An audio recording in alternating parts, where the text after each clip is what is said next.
So Microsoft is putting big bucks into Canadian AI. Today, the American company announced a $19 billion investment into expanding Canada's AI sector over a 5-year period.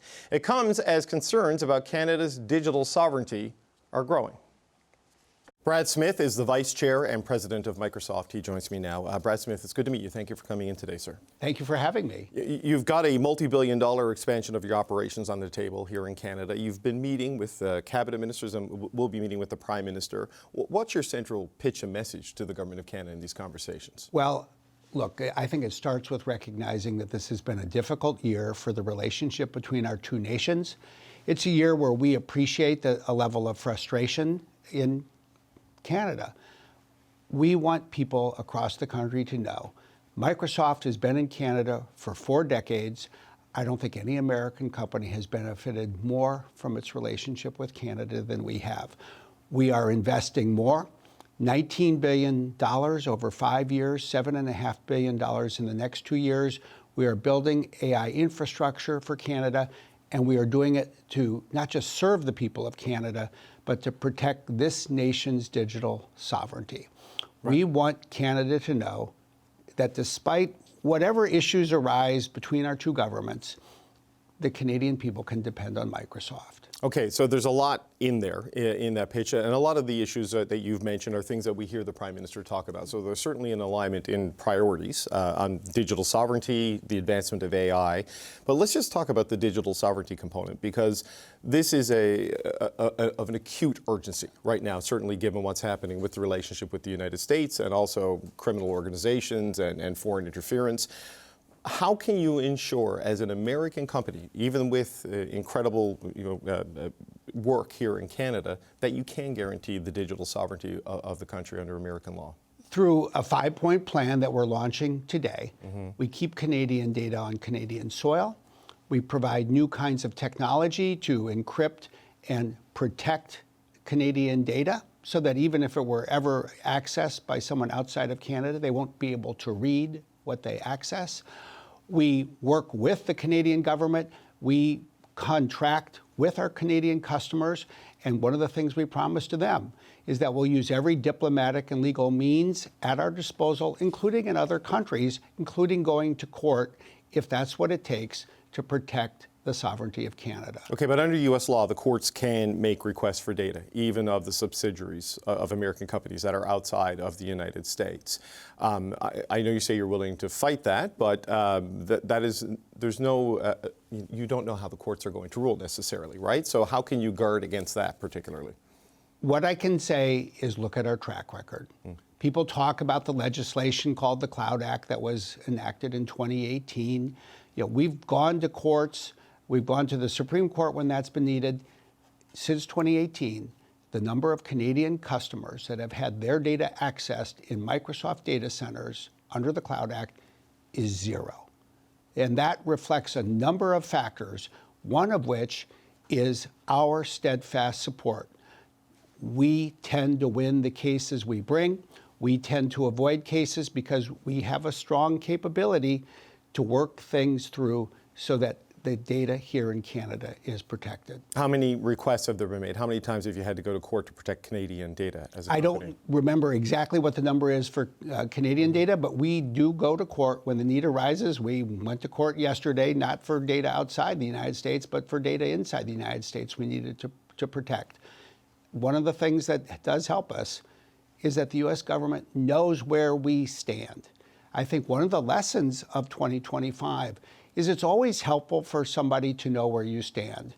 You work together where you can, you partner where you can, that's part of our philosophy, but you stand apart when you should.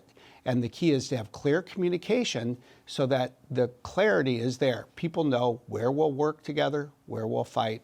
When it comes to protecting Canadians, we will fight for Canadian sovereignty. There are legal requests, but then there are other means that can be used, like executive orders, which have become far more common under this presidency than in previous ones. We've seen President Trump use this with law firms to sort of, to be coercive in forcing them to do certain things.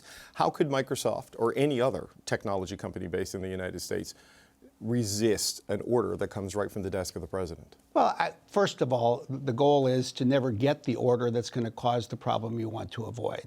So one of the keys is to have not just clear but constant communication, which we always have, which I always have with the people who work at the White House and across the cabinet.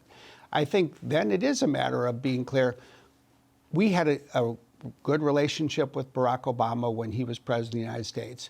We sued his administration 4 times, all to protect the privacy of our customers, including customers in Europe. We had a good relationship with Donald Trump in his first administration. We worked, I think, as hard as any company in the United States to help support the U.S. government make it through the pandemic. We sued his first administration as well. That was over immigration. We took that case all the way to the Supreme Court.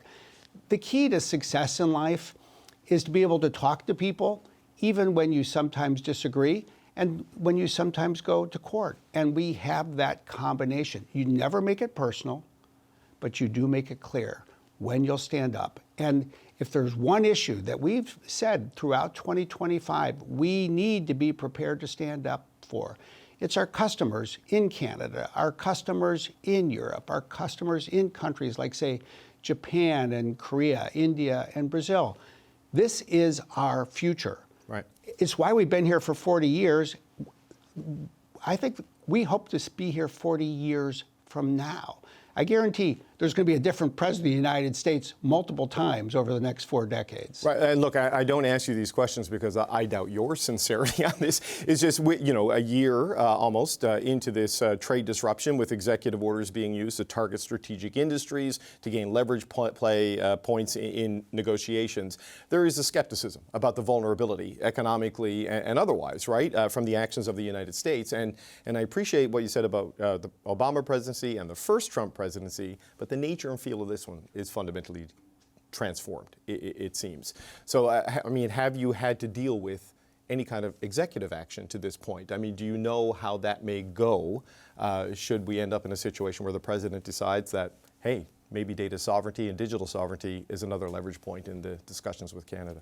Yeah, there's 2 things I would say. First, because we talk to the administration in Washington so frequently, I'll be flying tonight from Ottawa to Washington, D.C. One of the points that they make every time I raise these concerns is to offer some reassurance that that is not what they seek to do. But second, I do think it goes back to Canada has a prime minister that obviously is navigating a relationship with the President of the United States. And when you look at how Prime Minister Carney manages that relationship, if you look at how Microsoft manages that relationship, I think you'll see certain things in common. The truth is clarity, knowing where people stand, always willing to talk, but also willing to take action. We've had other executive orders or executive actions this year on things like immigration. The very first thing we do is put in a call and say, hey, this bothers us. This is why we think it should bother you. And you know, if you can reach agreement, that's always the goal. And if you can't, you have to be able to work with people even when you disagree with them. And that's true for any government, anywhere, at every time. Right. This would be the visa issue, probably front of mind. The right? H-1B visa. Yeah, the H-1B, yeah, right. Yeah. So I guess a final question on this. The data centers and AI, the area you're looking to grow here, enormous energy requirements in a country that is making moves, but still does not have certainly the amount of clean, sustainable, renewable energy that I know fits your company objectives and sort of the climate objectives as they are in the country. I mean, where does the energy come from if you do this? Like, do you need to invest in new generation and transmission projects as well? Part of what we do, every time we invest in new data center capacities, we also invest in the work needed to bring the energy online. So our preference is carbon-free energy. That might be solar, it might be wind, it might be nuclear, it might be hydro, which of course is very important here in Canada, or it might be in natural gas. And if it's natural gas, then we also invest in other carbon-free energy to bring that to the grid. What I would say is this: we understand that if we're going to grow in Canada, we need to invest in a responsible way. But the other thing that I think is important to keep in mind, almost in conclusion, look back and look forward. New Year's Day, will represent the first day of the second quarter of the 21st century. In the first quarter of this century, Canada's population grew by 28%, while its GDP in real terms grew by 55%, almost double. That is a good track record over the first quarter of the century. A lot of that was fueled by digital technology. Microsoft was at the heart of all of that. Now look to the next 25 years. For Canada to continue to become even more prosperous, AI will be a critical ingredient. We're investing not just to bring AI to Canada, but to do it in a way that's responsible and protects Canada. Brad Smith, Vice Chair and President of Microsoft. Good to meet you, sir. Thank you for coming in today. Thank you.